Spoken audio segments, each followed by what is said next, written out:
Assalamualaikum warahmatullahi wabarakatuh. Batuk sesemua, sakit tekak makin menjadi akhir ini. Jom kita try air limau kasturi untuk cepat sembuh. Okey, pertama sediakan limau kasturi.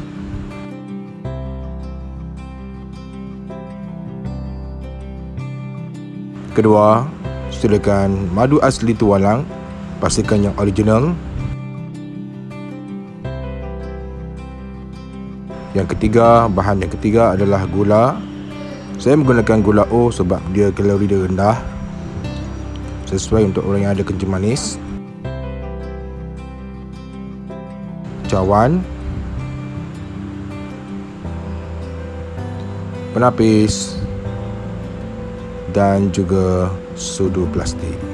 Pastikan anda menggunakan sudu plastik.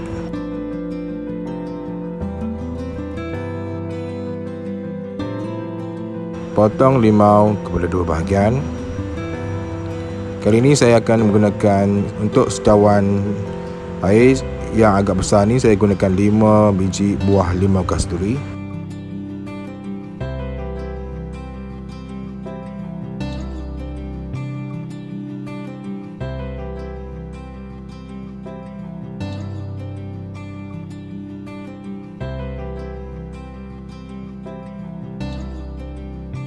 Kemudian kita tapis limau kasturi itu.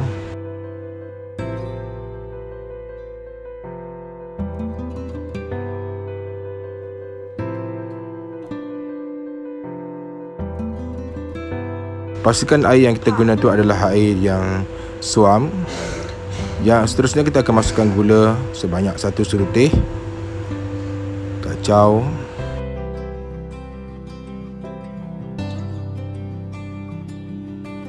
dan bahan yang terakhir sekali adalah madu tualang. Saya akan masukkan ke dalam cawan ini sebanyak 4 serutih madu tualang.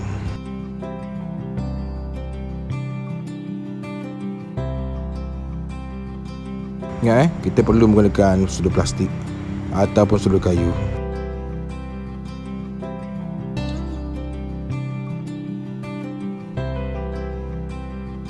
Okey, sekarang kita punya minuman dah ready untuk diminum. Mulakan dengan bismillah, selawat, dan kita minum dengan perlahan-lahan.